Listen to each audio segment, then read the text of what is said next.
Assalamualaikum warahmatullahi wabarakatuh.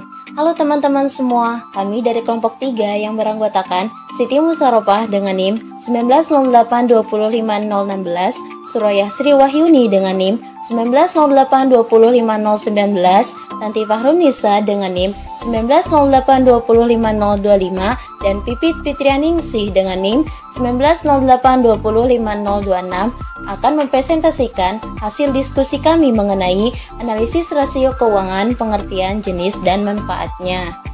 Langsung saja kita ke pemaparan materinya ya. Yang pertama yaitu analisis laporan keuangan. Nah, apa sih analisis laporan keuangan itu? Analisis laporan keuangan merupakan aktivitas identifikasi, menilai, mengolah, hingga membandingkan informasi laporan keuangan menjadi informasi yang sebenar-benarnya dan mendalam.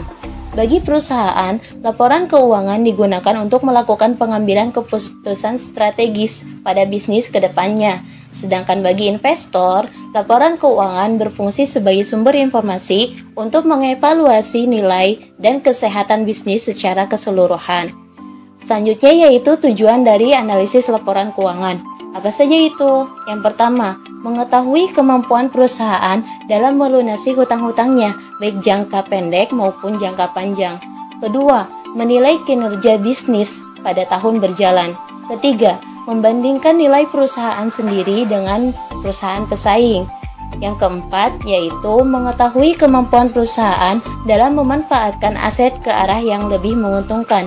Yang kelima, memproyeksikan bisnis yang terjadi di masa depan. Yang keenam yaitu mengetahui perubahan posisi keuangan pada periode tertentu. Dan yang terakhir yaitu mengidentifikasi pos-pos keuangan yang bermasalah. Selanjutnya yaitu metode analisis laporan keuangan. Apa saja itu? Yang pertama, analisis horizontal. Apa sih analisis horizontal itu? Metode analisis keuangan horizontal yaitu metode analisis dengan membandingkan pos-pos laporan keuangan yang sama pada periode yang berbeda. Biasanya perbandingan laporan keuangan yang dianalisis menggunakan 2 atau 3 periode yang lebih awal digunakan sebagai dasar pembandingannya. Analisis ini digunakan dengan melihat persentase penurunan dan kenaikan pos-pos laporan keuangan dari periode yang dibandingkan. Oleh karena itu, metode ini sering disebut juga dengan metode dinamis. Selain membandingkan laporan keuangan 2 periode atau lebih, yang disebut juga dengan analisis komparatif, terdapat beberapa metode lain yang umum digunakan untuk melakukan analisis horizontal, yaitu yang pertama, analisis tren atau indeks. Analisis ini digunakan untuk mengetahui kecenderungan dari posisi keuangan. Analisis ini biasanya dinyatakan dalam persentase, namun dapat juga dinyatakan dalam indeks apabila menggunakan lebih dari 2 periode. Analisis selanjutnya yaitu analisis sumber dan modal kerja. Analisis ini digunakan apabila ingin mengetahui sumber dan alokasi modal perusahaan, serta faktor-faktor yang mempengaruhi perubahannya. Analisis yang ketiga yaitu analisis perubahan laba kotor. Analisis ini digunakan untuk mengetahui faktor-faktor penyebab perubahan laba kotor perusahaan dari periode ke periode selanjutnya. Dan analisis yang terakhir yaitu analisis sumber dan penggunaan kas. Analisis ini digunakan untuk mengetahui kondisi kas dan penyebab terjadinya perubahan kas pada suatu periode tertentu. Nah, berikut ini ada contoh soal pembahasannya. Apa itu? Di sini disebutkan bahwa sebuah perusahaan PT ABC pada tahun 2019 memiliki pendapatan sebesar 625.500.000 dan pada tahun 2020 memiliki pendapatan sebesar 575 juta. Maka untuk melakukan analisis horizontal, kita perlu mencari persentase perubahan pendapatan dari periode tahun 2019 ke tahun 2020 dengan cara pendapatan tahun 2020 dikurangi pendapatan tahun 2019 dibagi pendapatan tahun 2019. Sehingga 625.500.000 dikurangi 575 juta per 575 juta. Dan diketahui hasilnya yaitu 8,78%. maka terdapat penurunan pendapatan PT ABC sebesar 8,78% dari tahun 2019 ke tahun 2020 melalui persentase ini. Kita bisa melihat penyebab adanya penurunan dari persentase pos-pos lain dari perbandingan laporan periode sebelumnya. Baik, saya Suryasri Wahyuni dengan NIM 1908205019. Saya akan melanjutkan pemaparan dari pemateri sebelumnya. Selanjutnya ada analisis vertikal.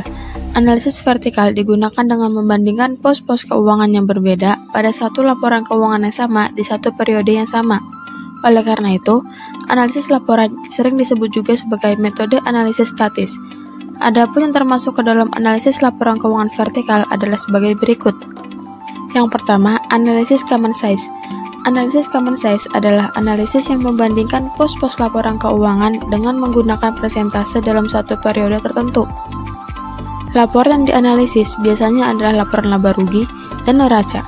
Untuk laporan laba rugi dinyatakan sebagai persentase di mana setiap akun barisnya dibagi dengan pendapatan, sedangkan laporan neraca setiap akun dibandingkan dengan total aset.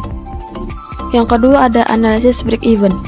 Analisis break-even atau analisis titik impas adalah analisis yang digunakan untuk menentukan tingkat pendapatan yang harus dicapai oleh perusahaan.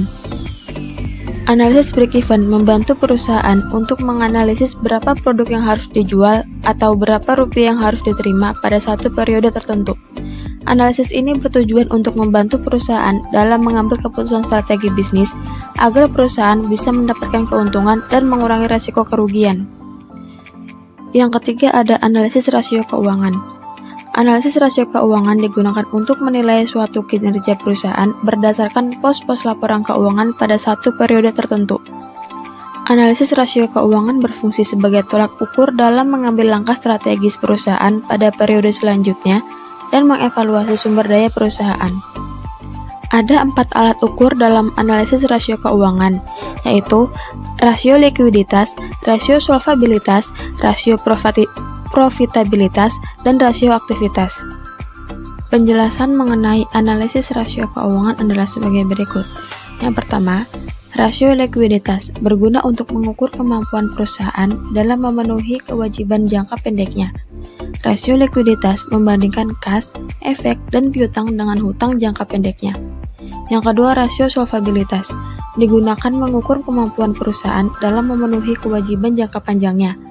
Rasio solvabilitas membandingkan seluruh beban utang perusahaan terhadap aset atau modalnya. Yang ketiga, rasio profitabilitas mengukur kemampuan perusahaan dalam memperoleh laba yang berhubungan dengan nilai penjualan, aktiva, dan modal. Yang terakhir, rasio aktivitas digunakan untuk mengukur seberapa efektif perusahaan dalam memanfaatkan asetnya untuk dikonversikan menjadi keuntungan. Berikut ini contoh sederhana dari analisis laporan keuangan vertikal. PT ABC memiliki total aset lancar sebesar 10 juta rupiah dan memiliki utang yang harus dilunasi dalam jangka waktu 1 tahun sebesar 5 juta rupiah pada tahun 2020. Maka, pada analisis ini, Anda akan membandingkan dua pos laporan keuangan, yaitu total aset lancar dan juga utang jangka pendek perusahaan dalam satu periode tertentu.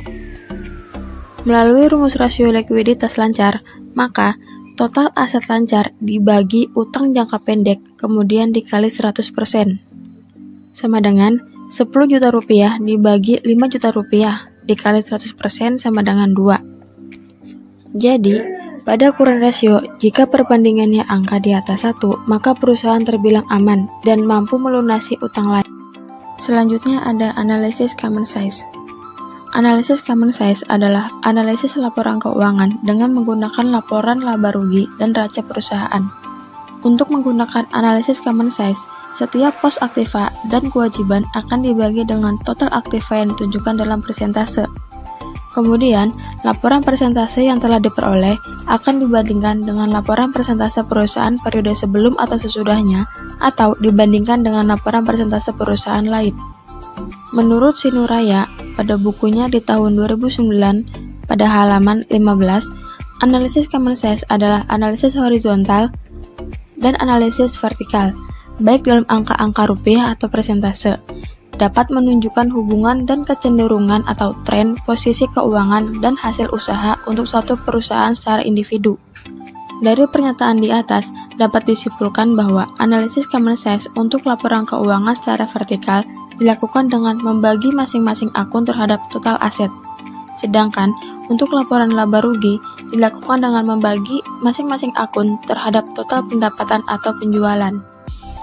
Tujuan analisis common size. Menurut Kashmir, pada bukunya di tahun 2019 pada halaman 91, ada beberapa tujuan analisis common size adalah sebagai berikut. Yang pertama, mengetahui persentase investasi terhadap masing-masing aktiva atau terhadap pasiva. Yang kedua, mengetahui struktur permodalan. Yang ketiga, mengetahui komposisi biaya terhadap penjualan. Lalu ada manfaat analisis common size. Common size utamanya bermanfaat untuk melakukan perbandingan kinerja keuangan antar perusahaan.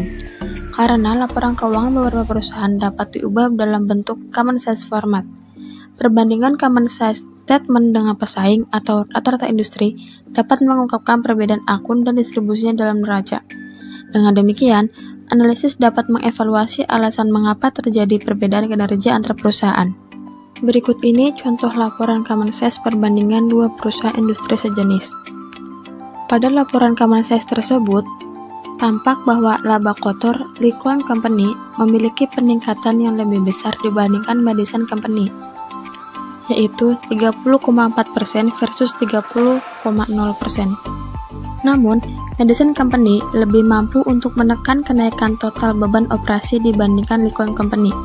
Hal ini terlihat dari kenaikan total beban operasi Madison Company yang hanya naik 15,6% dibandingkan Liquan Company sebesar 19,7%.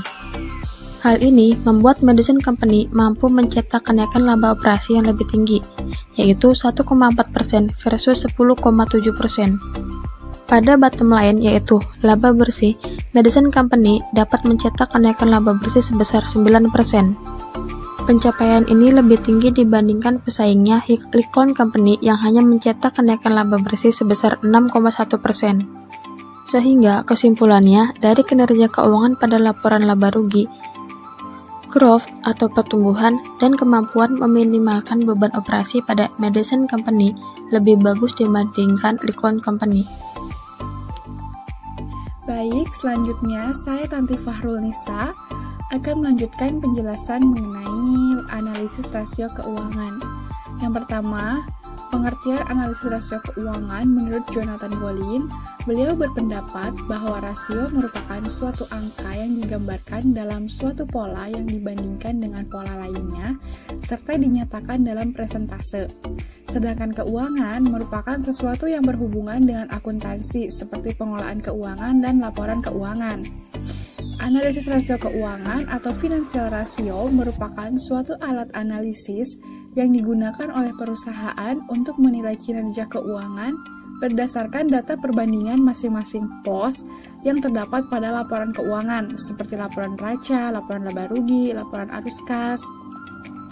Selanjutnya ada tujuan dari adanya analisis rasio dalam perusahaan. Yang pertama yaitu sebagai alat barometer untuk melakukan forecasting atau memproyeksikan posisi keuangan di masa yang akan datang. Selanjutnya, untuk mereview kondisi perusahaan saat ini, permasalahan dalam manajemen, operasional, maupun keuangan. Selanjutnya yaitu untuk alat ukur yang berguna untuk melakukan efisiensi di semua departemen perusahaan. Selanjutnya ada jenis-jenis analisis rasio keuangan. Jenis yang pertama yaitu rasio rentabilitas atau probabilitas. Rasio ini mewujudkan skill perusahaan dalam menciptakan laba pada periode tertentu, serta memberikan gambaran tentang tingkat efisiensi dan efektivitas manajemen perusahaan dalam melakukan kegiatan operasional. Selanjutnya ada rasio likuiditas, yang merupakan kemampuan sebuah perusahaan membayar kewajiban finansial jangka pendek, merupakan analisis rasio keuangan yang bersifat likuiditas. Likuiditas tidak hanya tentang keadaan keuangan perusahaan saja, namun tentang keahliannya merubah aktiva lancar menjadi uang kas juga. Selanjutnya ada rasio solvabilitas atau leverage ratio. Rasio ini merupakan keahlian sebuah perusahaan dalam memenuhi kewajiban keuangan dalam waktu jangka pendek ataupun jangka panjang jika terjadi likuidasi atau pembubaran perusahaan. Sedangkan jika perusahaan terjadi solvable, maka perusahaan tersebut memiliki aktiva atau kekayaan yang mencakup pembayaran semua hutang. Begitu sebaliknya, jika perusahaan tak mampu membayar hutangnya, artinya terjadi insolvable. Yang terakhir ada rasio aktivitas. Rasio ini digunakan untuk mengukur kegunaan dari seluruh sumber daya yang ada dengan analisa keuangan yang efektif. Perbandingan bertahap pada penjualan dan investasi dari jenis rasio yang dilibatkan pada aktiva keuangan. Selain itu, adanya persediaan aktiva tetap serta yang lain merupakan tolak ukur adanya rasio aktivitas ini. Selanjutnya mengenai kegunaan analisis rasio keuangan. Yang pertama, perwujudan visualisasi mengenai sejarah perusahaan disertai dengan nilai keadaan suatu perusahaan tersebut. Selanjutnya, perwujudan visualisasi kepada investor serta kreditor tentang kebaikan dan keburukan suatu keadaan atau tempat keuangan perusahaan dari satu periode ke periode lainnya. Selanjutnya, mampu menetapkan efisiensi kinerja pada manajer perusahaan dengan cara dituangkan ke dalam catatan keuangan serta laporan keuangan. Selanjutnya, adanya kemungkinan manajer keuangan melakukan prediksi reaksi dari para calon investor serta kreditor di saat melakukan pencairan guna menambah dana. Selanjutnya, mampu mewujudkan pembuatan keputusan, adanya pertimbangan serta melakukan prediksi berdasarkan tren pasar dengan pencapaian perusahaan serta prospek yang akan terjadi di masa yang akan datang. Yang terakhir, untuk standarisasi ukuran penilaian perusahaan agar memudahkan memahami posisi perusahaan yang berada di kalangan industri lainnya. Selanjutnya, kita beralih ke analisis DuPont. Pengertian analisis DuPont yaitu merupakan rasio keuangan yang digunakan untuk menganalisis kemampuan perusahaan untuk meningkatkan pengembalian atas ekuitas atau return on equity atau ROE. Sejatinya, analisis DuPont merupakan alat analisis yang digunakan untuk menganalisis laba dari perusahaan atau bisnis. Metode analisis ini dicetuskan oleh DuPont Corporation. Pengembangan metode analisis ini dilakukan pada tahun 1920 oleh perusahaan tersebut. Analisis DuPont dinilai berguna untuk menghindari kesimpulan yang menyesatkan dalam hal analisis keuntungan perusahaan. Perhitungan analisis DuPont mempunyai satu dasar indikator yang fundamental, yaitu Return on Equity atau ROE. Pada indikator ROE sendiri, ada 3 indikator keuangan yang mempengaruhinya. Indikator-indikator tersebut adalah efisiensi operasi, efisiensi penggunaan aset, dan leverage keuangan. Efisiensi operasi diwakili oleh margin laba bersih atau laba bersih dibagi dengan total penjualan atau pendapatan. Efisiensi penggunaan aset diukur dengan rasio perputaran aset, sedangkan leverage diukur dengan penggandaan ekuitas. Poin selanjutnya yaitu mengenai indikator ROE. Yang pertama ada net profit margin atau margin laba bersih. Rasio margin laba juga disebut rasio laba atas penjualan atau rasio laba kotor adalah rasio profitabilitas yang mengukur jumlah laba bersih yang diperoleh dengan setiap nilai penjualan yang dihasilkan dengan membandingkan laba bersih dan penjualan bersih suatu perusahaan. Kreditor dan investor menggunakan rasio ini untuk mengukur seberapa efektif suatu perusahaan dapat mengubah penjualan menjadi laba bersih. Investor ingin memastikan laba cukup tinggi untuk membagikan dividen, sementara kreditor ingin memastikan perusahaan memiliki cukup laba untuk membayar kembali pinjamannya. Indikator selanjutnya yaitu total asset turnover atau total perputaran aset. Rasio ini merupakan rasio efisiensi yang mengukur kemampuan perusahaan untuk menghasilkan penjualan dari asetnya dengan cara membandingkan penjualan bersih dengan rata-rata total aset. Dengan kata lain, rasio ini menunjukkan seberapa efisien suatu perusahaan dapat menggunakan asetnya untuk menghasilkan penjualan. Indikator terakhir yaitu financial leverage atau leverage keuangan. Rasio ini umumnya disebut rasio ekuitas atau rasio utang, yang merupakan rasio yang mengukur nilai ekuitas dalam suatu perusahaan dengan menganalisis gambaran utangnya secara keseluruhan. Rasio ini digunakan untuk membandingkan utang atau ekuitas dengan aset serta saham yang beredar untuk mengukur nilai sebenarnya dari ekuitas dalam bisnis. Baik, sebelumnya perkenalkan nama saya Pipit Fitrianingsih dengan NIM 19082050026. Di sini saya akan melanjutkan pemaparan materi dari materi yang telah disampaikan sebelumnya, yaitu mengenai beberapa isu dalam analisis perbandingan laporan keuangan yang dibagi menjadi yang pertama, laporan keuangan yang disesuaikan kembali. Yang dimaksud di sini adalah beberapa situasi di mana perusahaan diharuskan menyesuaikan laporan keuangan pada periode yang telah lalu. Di antaranya sebagai berikut. Pada poin A, jika pada periode saat ini memutuskan untuk menghentikan lini bisnis tertentu, maka pendapatan dari biaya yang berkaitan dengan lini bisnis tersebut dan laba atau rugi yang diharapkan yang disebabkan pelepasan akan diklarifikasi dalam item operasi yang dihentikan atau discontinue operation dalam laporan laba rugi. Dan dalam neraca pun akan dipisahkan, yaitu menjadi aset lini bisnis tersebut lalu dihentikan. Pendapatan dan biaya dari lini bisnis pada tahun yang lalu akan masuk dalam item pendapatan operasional, sedangkan pendapatan sekarang diklasifikasikan lagi dan masuk ke dalam item operasi yang dihentikan dalam analisis perbandingan laporan keuangan dengan periode sebelumnya. Pada poin B, yaitu jika bergabung dengan perusahaan lain dalam transaksi yang masuk pada kategori pooling of interest, maka laporan keuangan yang lama harus disesuaikan dengan yang baru.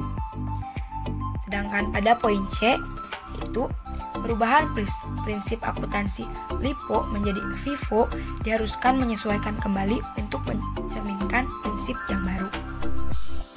Pada hal ini, biasanya masalah yang akan muncul seperti apakah analisis akan menggunakan data yang semula atau menggunakan data yang disesuaikan dengan perubahan yang terjadi. Misalnya, penggunaan data semula, maka analisis bisa membagi ke dalam 2 periode sebelum perubahan terjadi dan periode sesudah perubahan.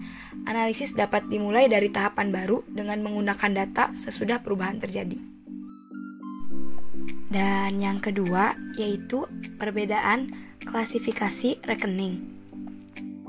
Dalam hal ini, perusahaan seringkali melakukan klasifikasi item-item atau rekening-rekening dalam laporan keuangan berbeda satu sama lainnya. Misalnya, laporan biaya depresiasi dan amortisasi secara terpisah, sebagian entitas lain mengklasifikasikan dalam harga pokok penjualan. Hal ini tidak bisa langsung dibandingkan jika menghitung rasio menggunakan item tersebut. Penyesuaian harus dilakukan dengan mengalokasikan biaya depresiasi dan amortisasi ke HPP pada perusahaan pertama atau mengeluarkan biaya depresiasi dari HPP pada perusahaan kedua. Dilakukan guna menjadi lebih konsisten. Dan yang ketiga, yaitu perbedaan prinsip-prinsip akuntansi. Biasanya, hal ini disebabkan oleh sumber lain yang menyebabkan perbedaan antara data satu dengan yang lainnya. Karena penggunaan prinsip-prinsip akuntansi yang berbeda. Dalam batasan yang telah ditentukan, entitas masih mempunyai beberapa alternatif penggunaan metode atau prinsip dalam pelaporan keuangan. Beberapa alternatif prinsip akuntansi bisa dilihat pada kolom kotak berikut ini. Lalu, setelah itu biasanya pertanyaan akan muncul seperti apakah analisis akan melakukan penyesuaian dalam perbandingan data atau tidak, serta perbedaan akan dibahas dalam interpretasi data. Jika informasi yang ada cukup, sehingga penyesuaian bisa dilakukan tanpa asumsi yang tidak realistis, jika sebaliknya tidak perlu dilakukan penyesuaian dan perbedaan tadi akan dibahas dalam tahap interpretasi. Lalu yang keempat adalah perbedaan periode pelaporan. Sebagian besar laporan menggunakan Desember sebagai akhir periode, tetapi beberapa entitas menggunakan akhir bulan lainnya. Pilihan semacam itu apabila entitas ingin menyesuaikan laporan dengan siklus musiman bisnis yang tidak harus dengan akhir Desember. Biasanya pertanyaan yang akan muncul adalah bagaimana perlakuan terhadap perbedaan penanganan tersebut? Jawabannya adalah yang pertama, lamanya perbedaan waktu. Yang kedua, muncul tidaknya kejadian pada periode waktu yang bisa membuat perbandingan dua entitas tidak konsisten. Jika biasanya selisih penanggalan akhir sama atau kurang 3 bulan, penyesuaian tidak perlu dilakukan. Mengapa tidak perlu dilakukan? Karena sudah tercakup dalam periode tahunan 31/12 dan 31 per bulan 3. Namun jika ada triwulan, penyesuaian lebih mudah dilakukan. Dan yang kelima adalah perbandingan dengan data historis dan dengan perusahaan lain. Rasio-rasio atau data-data keuangan yang telah dihitung dapat dibandingkan dengan data masa lalu dan data perusahaan lainnya agar memperoleh interpretasi yang lebih baik. Apabila analisis dapat memperbandingkan data keuangan dengan data masa lalu, maka akan melakukan analisis time series. Semakin banyak melakukan observasi atau analisis time series, maka akan semakin baik dan bisa melihat pengaruh variabel-variabel seperti variabel ekonomi makro yang di dalamnya ada resesi dan inflasi, seperti variabel industri yang di dalamnya ada perubahan teknologi dan peraturan, dan yang terakhir adalah variabel ekonomi mikro yang seperti perubahan strategi dan manajemen baru, dan sekaligus bisa melihat pola-pola tertentu dari laporan keuangan yang dimiliki. Dalam analisis semacam itu, kita harus memperhatikan faktor-faktor yang berpengaruh besar terhadap perilaku data dan bisa menjadi dasar interpretasi keuangan entitas. Contoh-contoh faktornya adalah pada poin A, yaitu perubahan lini produk yang signifikan atau melalui akuisisi atau penjualan anak perusahaan yang akan mempengaruhi tren data keuangan dan analisis perbandingan dengan data masa lampau. Pada poin B, yaitu perubahan prinsip dan metode akuntansi yang mempengaruhi data time series. Beberapa isu dalam pemakaian rata-rata industri antara lain pada poin A, yaitu definisi industri. Definisi industri tidak mungkin dilakukan. Di samping itu, banyak entitas yang mempunyai divisi yang bergerak pada beberapa industri yang berbeda satu sama lain. Hanya divisi yang bergerak pada industri relevan yang dapat digunakan sebagai perbandingan. Namun, jika divisi entitas lain tidak signifikan dibandingkan dengan usaha pokoknya, data gabungan entitas dapat digunakan sebagai perbandingan. Pada poin B, yaitu perhitungan rata-rata industri. Bagaimana cara menghitungnya? Dengan rata-rata biasa, rata-rata tertimbang, atau dengan data median. Jika menggunakan rata-rata tertimbang, apa yang akan digunakan sebagai pembobot, penjual, nilai pasar, nilai buku, aset, atau faktor lain. Pada poin C, yaitu distribusi atas nilai rata-rata. Interpretasi terhadap penyimpangan rasio keuangan suatu entitas terhadap rata-rata industri akan berlainan jika mempunyai informasi standar deviasinya. Misal, profit margin entitas 10% dan rata-rata industri 13%. Jika standar deviasi 8%, tentu akan sampai pada kesimpulan yang berlainan dibanding dengan standar deviasi 2%. Dan poin yang terakhir, yaitu definisi rasio keuangan, dapat berbeda dari satu publikasi ke publikasi yang lain. Oleh karena itu, analisis harus mencermati definisi rasio-rasio. Misal, ROA dihitung dengan membagi laba bersih dengan total asetnya. Publikasi lain mungkin menggunakan rata-rata aset, menggabungkan aset periode T dengan aset periode T1, atau menggunakan laba operasional atau laba sebelum pendapatan atau biaya luar biasa. Publikasi ini memfokuskan pada kemampuan perusahaan menghasilkan laba pada kondisi normal, di luar pendapatan atau biaya yang tidak normal yang bisa terjadi, kebakaran, pencurian, dan lain sebagainya. Sekian pemaparan dari kelompok 3, kurang lebihnya mohon dimaafkan. Wassalamualaikum warahmatullahi wabarakatuh.